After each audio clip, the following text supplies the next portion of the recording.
Good afternoon and welcome to the Midday News. Here's what we have in the bulletin. Where is your loyalty? JAS President on help for agricultural sector. Residents raise concern amidst development plans for Prairie Beach in St. Anne. And later in sports, Serena Williams wins first round match in US Open. I'm Kalisha Williams and here are the details.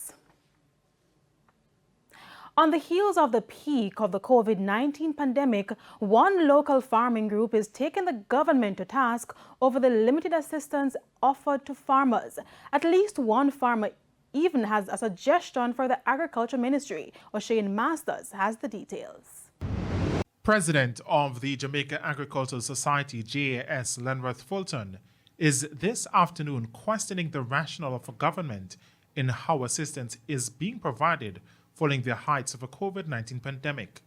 To date, a number of sectors have benefited from grants offered by the government, but the agricultural sector, which has performed well during the pandemic, is yet to receive any assistance. You must know where our priority lies in this country. If it is food security, transport and entertainment, the investment is going into transport and entertainment. His comment comes following calls by at least two young farmers for greater assistance in getting grants. LaFrance Gale and Citrina Atkins, who were both awarded for agriculture at the Prime Minister Youth Awards in 2020, say while they have had successes in the field, there are some hindrances. For Mr. Gale, those are access to land and financial resources. I think the government can give young farmers more access to loans, so that we would have a better idea of what we want to do, like do bigger farming, and we would have access to like buying more lies and more chemicals to spray our crops and etc. Now in July, the Development Bank of Jamaica, DBJ, launched the AgriBiz facility, which will provide concessional loans for micro, small and medium-sized farmers. Farmers and agribusiness entrepreneurs will be able to access loans of up to $30 million at 8.75% for up to 10 years. But while that is all well and good, the JS president has an issue. They are giving the loan at source at 8.5%. The same DBJ puts out a loan after to entertainment and transport sector. And at source, they're giving that loan at 3%. In the meantime, this suggestion from Citrina Atkins on finding funding. Capital, access to funding. If the government is not able to provide direct funding to us as young farmers, they can provide, training opportunities for us to write proposals, to equip us to write, so we are able to write proposals to seek funding from outside agencies. If we have funding, then a lot of our challenges will be eliminated because we'll be able to fund and get the right funding for the resources that we need to improve our operations. O'Shane Masters, TVJ News. The recent flooding incidents at the Prairie Bridge in Hanover has renewed calls for a bypass to be built. The president of the Negril Chamber of Commerce says the frequency of flooding at the bridge is dampening the tourism product.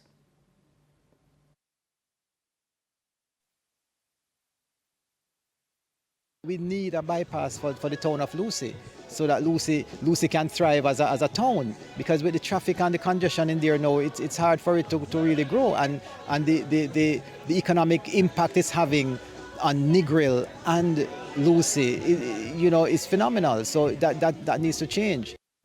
Heavy rains yesterday also caused floodings with roads and at least one bridge becoming impassable.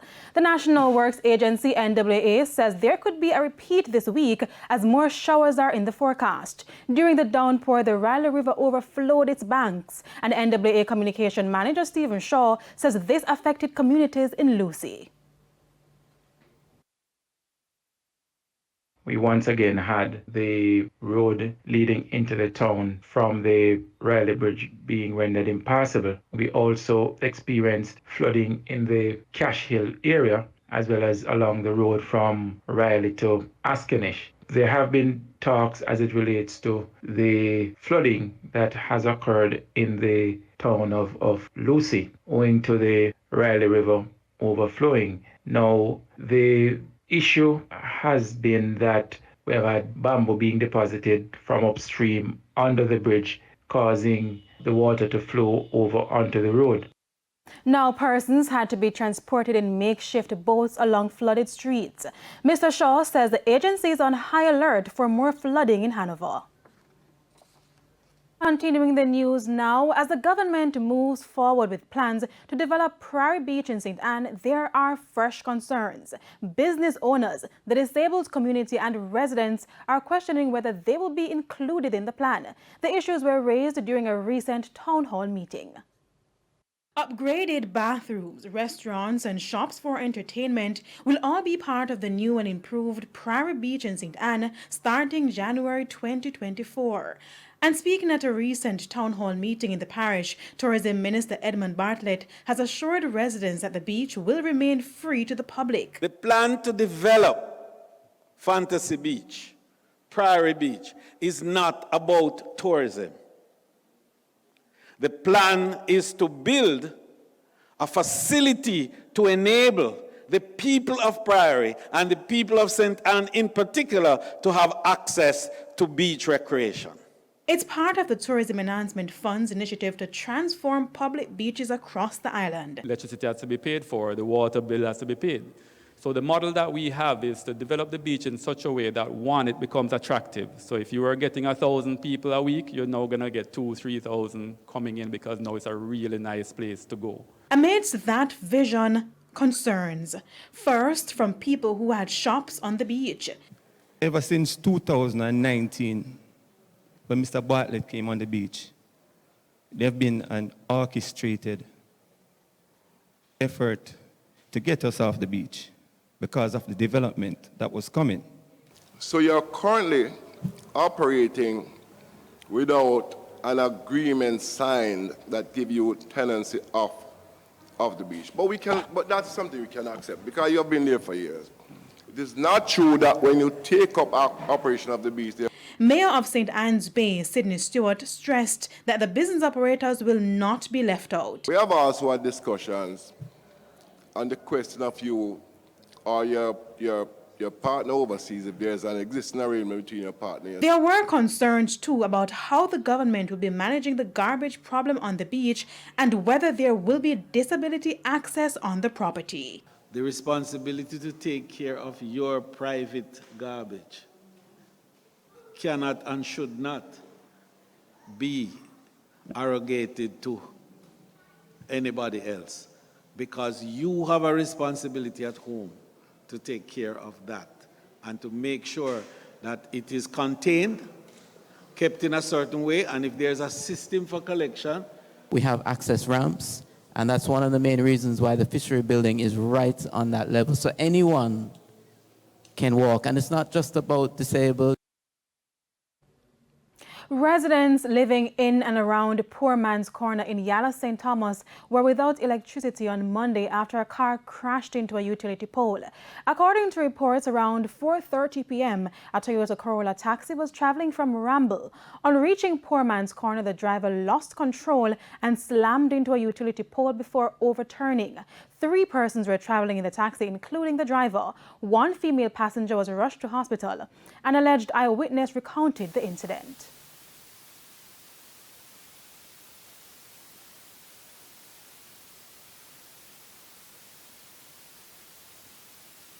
We are coming along so good. By the time we reach right up there, so I don't know what I just get a call from my phone, and by the time I answer the phone, I just feel myself up in the air. When I look, I realize I crash. He even crawl out of the car, left me one in the way me. I'm frightened and I crawl through the back. When I realize I don't even know if I expect, because I don't know how I reach over there. So. And with that drive so good come because I never been one in the car. One little boy did in there and let him out first, and then me come down. The community had their electricity restored by midnight on Monday. The police are still carrying out investigations. And it's now time for the Business Minute with Cody and Barrett. Minister of Tourism Edmund Bartlett says the sector is recovering at a faster than anticipated pace. While addressing a town hall meeting hosted by the Tourism Enhancement Fund in St. Anne over the weekend, he said to date the island has had 1.7 million visitors so far that have spent just a little under $3 billion. According to the minister, if visitor arrivals remains consistent, the island could see a 15 to 20% increase compared to 2019. In business internationally, Pakistan's planning minister says early estimates show the devastating floods that hit the country have caused at least $10 billion in damage. His comment comes as another government minister said 1/3 of the South Asian nation has been submerged. Separately on Monday, Pakistan received a $1.1 billion bailout from the International Monetary Fund, IMF. That money is aimed at helping the cash-strapped economy avoid defaulting on its debts. With the Business Minute, I'm Cody Ann Barrett. It's time now for our regional and international stories with Sandy Williams. In the region, the United States Coast Guard has declared a commitment to stopping illegal ventures, preventing unsafe journeys at sea as it repatriated 30 illegal migrants to Cuba. This follows several interdictions off Florida's southern coast. The Coast Guard said last Thursday 2 makeshift vessels were stopped about 52 miles south of Marathon, Florida, and 1 day later, a fishing vessel was also stopped about 32 miles south of Big Pine Key, Florida. Since October 1, 2021, the U.S. Coast Guard says its crews have interdicted 4,822 illegal Cuban migrants. On the international scene, Uber is taking action to help improve safety for its users. Customers will now be able to connect with a live agent from ADT Security. Uber officials say the agent will monitor the entire route. Uber says this can help ease potential uncomfortable situations like a driver running low on gas or a ride through an unfamiliar neighborhood. Lyft has had this security feature for the past few years. Both Uber and Lyft are facing numerous individual assault claims lawsuits. The suits allege the companies don't do enough to protect riders. And those were the top regional and international stories. I'm Sandy Williams. And that's the Midday News. I'm Kalisha Williams. Join us at 7 for Primetime News. On behalf of the news, sports, and production teams, good afternoon.